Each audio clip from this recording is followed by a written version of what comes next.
আমরা হয়তো প্রশ্ন করি এইচএস কমপ্লিট করে কিংবা গ্র্যাজুয়েশন কমপ্লিট করে যে আমাদের কেরিয়ার কেমন হওয়া উচিত। কেরিয়ার নিয়ে মাঝে মাঝে আমরা চিন্তা করি তাই না? আজকের ভিডিওতে তাই আলোচনা করব যে কিভাবে আমরা সঠিক কেরিয়ারকে নির্বাচন করব, কিভাবে আমরা বুঝবো যে যেটাকে আমরা কেরিয়ার হিসেবে নিচ্ছি এই কাজটাতে আমি অন্তত 15-20 বছর করতে পারবো এবং সেখান থেকে একটা আর্নিং করে আমার জীবনকে অতিবাহিত করতে পারবো। সিম্পল জিনিস। তাহলে এটাকে আমরা বলি কেরিয়ার। এই নির্বাচনটা কিন্তু খুব ইম্পর্টেন্ট। বর্তমানের যুগে যদি আমরা এটাকে ভালোভাবে নির্বাচন না করি অনেক রকমের প্রবলেম দেখতে পাই। মানে আমরা হয়তো কাজ করছি কিন্তু আমাদের মাইন্ড স্যাটিসফাইড নয়, আবার অন্যদিকে মাইন্ড স্যাটিসফাইড হচ্ছে কিন্তু যে কর্মটা করছি সেখানে হয়তো আর্নিং ভালো হচ্ছে না। এইগুলো মেলে ব্যাপারটা যাতে না হয় তাই আমরা জেনে নেব যে কিভাবে আমরা সঠিক ওয়েতে কেরিয়ার নির্বাচন করব। আমি নির্বাচন পদ্ধতিকে দুটো ভাগে ভাগ করে দিচ্ছি। একটা হচ্ছে ইন্টারনাল রিসার্চ। তাহলে আমাদের প্রথম যেটা করতে হবে যে যখন আমরা কেরিয়ার নির্বাচন করব সেখানে আমার ইন্টারনাল রিসার্চ খুব ইম্পর্টেন্ট। 2 নম্বর হচ্ছে আউটারনাল রিসার্চ, যেটা আমরা বাইরে থেকে দেখতে পাই যে পাশের বাড়ি ঝন্টুদা কি করলো, পাশের বাড়ি রন্টুদা এই চাকরি করছে, আমি করে দিই।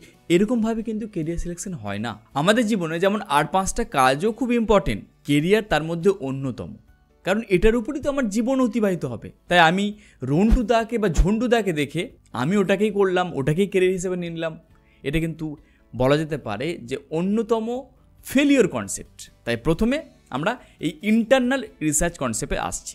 দেখো, প্রতিটা ব্যক্তির মধ্যে একটা ইউনিকনেস আছে, তোমার মধ্যেও সেই ইউনিকনেস আছে। প্রতিটা ব্যক্তির ব্যক্তিত্ব একদমই ডিফারেন্স হয়, প্রতিটা ব্যক্তির ক্যাপাবিলিটি থিঙ্কিং প্রসেস একদম আলাদা হয়। তাহলে আমরা কেন ভিড় চালের মধ্যে বা ভিড় চাল যা করছি সেটাই আমরা ক্যারিয়ার হিসেবে নেব? তাই প্রথমে নিজেকে প্রশ্ন করতে হবে আমার ইউনিকনেস কোথায়, কোন ইউনিকনেস আমার মধ্যে আছে যেটা আমি স্কিল হিসাবে সার্ভ করতে পারি, সার্ভিস দিতে পারি, যেটাকে আমরা কেরিয়ার হিসেবে নিতে পারি। এক্সাম্পল দিলে বুঝতে পারবে। ধরো কোনো একটা স্টুডেন্ট, তার কাছে ওয়েবসাইট তৈরি করা, তার কাছে গ্রাফিক্স ডিজাইনিং করা, তার কাছে প্রোগ্রামিং জানা, এগুলো খুব ইজি লাগে, সহজ লাগে, সে সহজে বুঝে যায় এবং সেটাকে ইমপ্লিমেন্ট করতে পারে। ওই জিনিসটাকেই অন্য এক ব্যক্তির কাছে মনে হয় বোঝা। আমরা স্কুল কলেজে যখন পড়াশোনা করেছি দেখেছি, যখন আমরা স্কুলে ছিলাম আমরা দেখতাম যে কোনো একটি সাবজেক্টকে আমাকে এফোর্ট দিতেই হচ্ছে না, অটোমেটিক তার আন্ডারস্ট্যান্ডিংটা হয়ে যাচ্ছে। তাহলে আমি ধরতে পারি ওটা আমার স্ট্রেংথ পয়েন্ট। বোঝা যাচ্ছে? এবার দেখো যে এখানে তোমার স্ট্রেংথ পয়েন্ট কোনটা, তুমি কোন জিনিসটাতে ভালো আছো, কোনটাতে তুমি অ্যাপ্রিসিয়েশন পাও বাড়ির লোকের কাছ থেকে, বন্ধু বান্ধবের কাছ থেকে, কোন জিনিসটা তোমার মনে হয় যে আমি ইজিলি সেটাকে ডেলিভার করতে পারি, ওখানে আমার ক্লান্তি লাগে না। এটাই তোমার ইউনিকনেস। যখন এই কথাটা তোমাকে আমি প্রথম জানালাম, এবার তোমার মনে প্রশ্ন জাগবে যে আমি তো একবারও নিজেকে এরকমভাবে দেখিনি যে আমার ইউনিকনেস কি আছে। আমি জানি যে আমার এই ভিডিওটা যারা দেখছো তাদের মধ্যে হয়তো 5% বলবে যে হ্যাঁ বুঝতে পেরেছি যে আমার ইউনিক ট্যালেন্ট কোনটা, এটা আমার মনে হয় পারি সহজে, আমি ওটা পারি, আমি সেটা পারি, যেটা আমি সহজে মানুষকে বুঝিয়ে দিতে পারি, শিখিয়ে দিতে পারি ক্লান্তি ছাড়াই। এটাকেই বলছি আমরা ইউনিক ট্যালেন্ট, ইউনিকনেস। তাহলে 95% স্টুডেন্ট কি বলবে? ও তো বলবে যে আমি তো জানিই না তাহলে আমার ইউনিকনেস কোথায়, আপনি কি শেখালেন, আপনি কি বোঝালেন। সেই ক্ষেত্রে আমাদের যেটা করণীয়, আমাদেরকে এক্সপ্লোর করতে হবে। এক্সপ্লোর বলতে তুমি দেখো বর্তমানে গুগল করো, ইউটিউব করো, বিভিন্ন জায়গা থেকে রেফারেন্স নিয়ে দেখো যে কত রকমের কেরিয়ার অপশন হতে পারে, কত রকম কেরিয়ার আছে এবং সেই কেরিয়ার কিভাবে চলে। এখনকার দিনে ভিডিও আছে, ভিডিওর মাধ্যমে দেখতে পারো, গুগলে সার্চ করে দেখতে পারো, জানতে পারো, পড়তে পারো। তাহলে এরকমভাবে যত বেশি তুমি এক্সপ্লোর করবে তুমি দেখবে যে হ্যাঁ কোথাও না কোথাও এই কেরিয়ারটাকে আমার সাউন্ডেড লাগছে। বা যদি পসিবল হয় কোথাও অফলাইনে যে দেখবে অনেক রকমের কোর্স হয়, কোথাও দেখবে যে ফ্রি সেমিনার হচ্ছে, কোনো একটা বিষয়ে জানাচ্ছে, বা তুমি কোথাও পার্টিসিপেট করার সুযোগ পাচ্ছ। আলটিমেট যেটা বলতে চাই যে এক্সপ্লোর করো, বিভিন্ন কাজের সঙ্গে যুক্ত হয়ে দেখো যে কোনটা তোমার ভালো লাগছে। এর মাধ্যমে কিন্তু আমরা নিজেকে ইন্টারনালি বলতে পারবো যে এটা আমার কেরিয়ার হতে পারে। যেমন আমরা রিসেন্ট দেখলাম যে চ্যাম্পিয়ন ট্রফিতে আমাদের ইন্ডিয়া জিতলো নিউজিল্যান্ডের সাথে। তো এই যে চ্যাম্পিয়ন ট্রফিতে যে প্লেয়ারগুলো ইন্ডিয়া থেকে খেলতে গেছে তারা এমনটা নয় যে 20-22 বছরে গিয়ে ডিসিশন নিয়েছে যে আমরা ক্রিকেটার হব। ফ্রম দ্য বিগিনিং ক্লাস 3-4 থেকে তারা জানে যে আমরা ক্রিকেটারই হব। ক্রিকেটার হওয়ার জন্য তাদের লাগাতার পরিশ্রম থাকে, তার ফলে তাদেরকে আমরা দেখতে পাই যে জাতীয় দলে নির্বাচন হচ্ছে। তাহলে ওই ধরনের ব্যক্তির সংখ্যা আমরা দেখে নিচ্ছি যে খুব কম আছে। হয়তো 5%। তাহলে 95% যখন আমার মনে হচ্ছে যে আমি জানি না আমি কী করতে চাই, আমার ইউনিকনেস কোথায় আমি জানি না, তো সেই ক্ষেত্রে আমার যে কাজ হবে ইনফরমেশন গ্যাদার করা, বিভিন্ন কেরিয়ার সম্বন্ধে জানা, তার মধ্যে কোনটা আমার ফ্যাসিনেশন লাগছে, কোনটা আমার সাউন্ডেড লাগছে, মনে হচ্ছে যে যেটাকে আমি কেরিয়ার হিসেবে ভাবছি ওর মধ্যে একটা বেশ নতুনত্ব লাগছে, এরকমও অনেকের মনে হয়। যেমন ধরো তুমি দেখলে যে ডক্টর হওয়ার জন্য তোমার মনে হচ্ছে যে এটা বেশ ভালো লাগছে, ডক্টরের একটা আলাদা মর্যাদা আছে, আলাদা একটা ব্যাপার আছে, তো আমি তাহলে ডক্টর হব, অনেকে বলতে পারো, ঠিক আছে।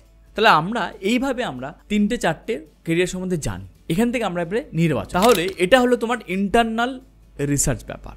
এবার আউটারনাল রিসার্চ, যেটা আমরা সমাজ থেকে দেখছি, পারিপার্শ্বিক থেকে দেখছি, যেটা আমরা পাশের বাড়ি ঝন্টুদা রন্টুদাকে দেখেছি, এটা একটা হয়। তাহলে এইখানে আমরা যেটা করব, যে জবগুলো আমরা শুনতে পাচ্ছি, ধরো কম্পিউটার ইঞ্জিনিয়ার, তোমার ডেটা সায়েন্টিস্ট, তোমার বিভিন্ন কোনো একটা সায়েন্টিস্ট বলো, প্রফেসর, ডক্টর, বা তোমার লয়ার, ওকে, বা তোমার যেগুলো আমাদের মনে হয় যে খুব বড় বড় নেম, খুব একটা বেশ আকর্ষণ করছে, এই টাইটেলগুলো যখন আমরা পেয়ে গেলাম বা মনে হলো যেটা আমি করতে চাই, নাও দ্য পয়েন্ট, এখানে আমরা কী করব, ওই ব্যক্তিরা কিভাবে দিন কাটায় সেগুলোকে আমরা দেখব। কিভাবে একজন লয়ারের লাইফ লিড হয়, কিভাবে একটা ডক্টর তার জীবন কাটায়। আমরা যারা বলি না যে আমরা ডক্টর হতে চাই, ডক্টর হওয়ার পেছনে কি জানা আছে তোমাকে নাইট শিফট করতে হবে, সারা রাত জেগে ডিউটি দিতে হবে, তুমি কি তৈরি আছো, নাকি শুধু নামটার পেছনে তুমি ছুটছো। যারা বলবে যে তোমার আমি একজন তোমার কি যেন ডিএম হতে চাই, ডিস্ট্রিক্ট ম্যাজিস্ট্রেট হতে চাই, সো ইটস নট ইজি।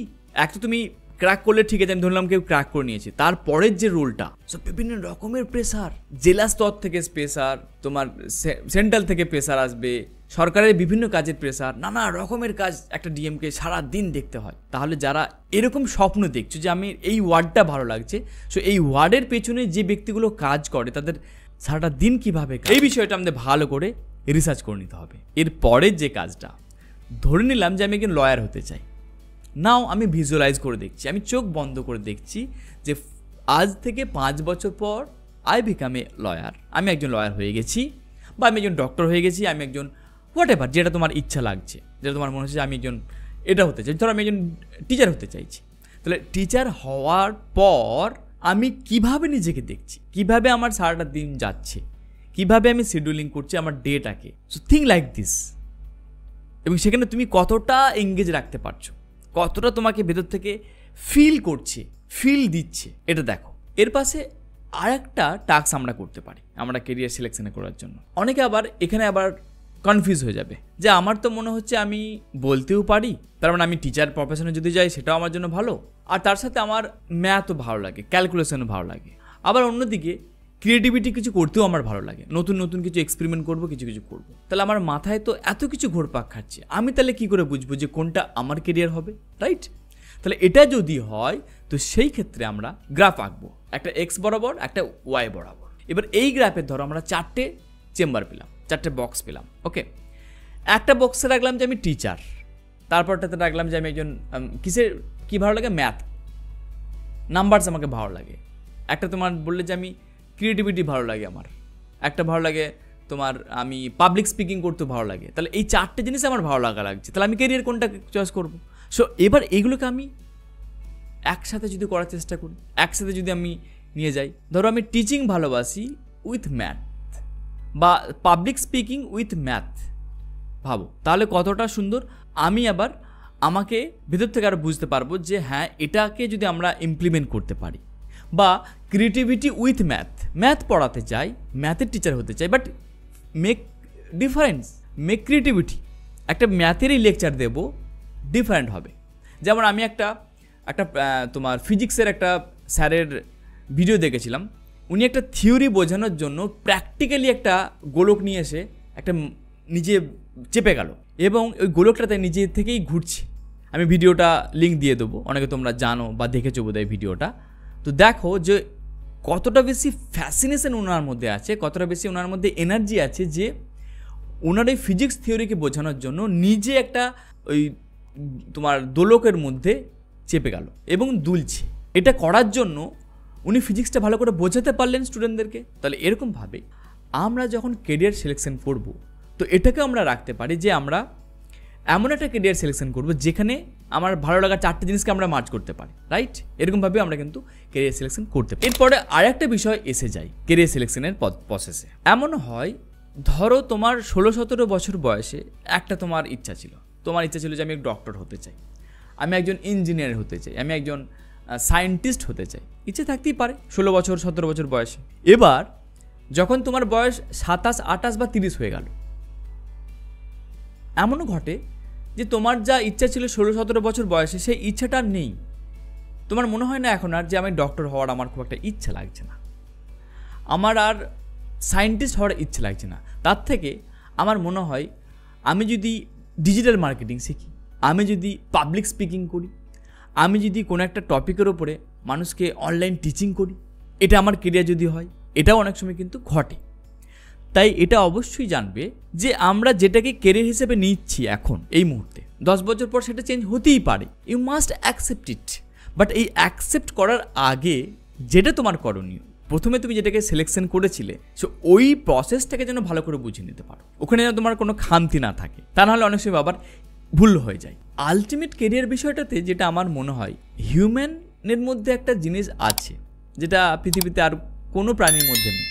এক তো হিউম্যানই বলে যে কেরিয়ারের কথা, অন্য কোনো প্রাণীর মধ্যে কি দেখতে পাবে না। আর হিউম্যানের মধ্যে মাইন্ড আছে। মাইন্ড এমন একটা জিনিস, কখনোই তুমি তাকে স্টেবল করতে পারবে না, কখনো সে স্টেবল থাকতে চায় না, অল টাইম উপর দিকে উঠতে চাই। এবং এই মাইন্ডের খেলাতে আমরা আপস অ্যান্ড ডাউন দেখতে পাই। তাই এখন যেটাকে ভাবছো যে আমার এটা কেরিয়ার হবে, সো ডেফিনেটলি তার জন্য 100% এক্সিকিউট করো, তার মধ্যে 100% নিজেরটা দিয়ে উজাড় করে দাও। তাতে 10 বছর পর যদি তোমার অন্য কিছু অপশন পেয়ে যাও, সুইচ করে নেবে। কারণ মানুষের মন তো, এটা হতেই পারে। তারও উদাহরণ অনেক দেখতে পাবে, হাজারো উদাহরণ আমাদের সমাজের মধ্যে আছে যে একটা কেরিয়ার হিসেবে নিয়েছিল, তারপরে অন্য কেরিয়ারে সুইচ করে গেছে এবং সেখানে আরও বেটারভাবে নিজেকে রিপ্রেজেন্ট করতে পেরেছে, নিজেকে তুলে ধরতে পেরেছে। কেরিয়ার সংক্রান্ত আমার 2টো ভিডিও এন্ড স্ক্রিনে দিয়ে দিচ্ছি। ওই 2টো ভিডিও তোমার কাছে নতুন 10টি কোর্সের সম্বন্ধে জানাবে। আশা করি ওই 10টা কোর্সের মধ্যে যে কোনো একটি কোর্স তোমার ভালো লাগবে। তাহলে দেখা হচ্ছে ওই ভিডিওতে।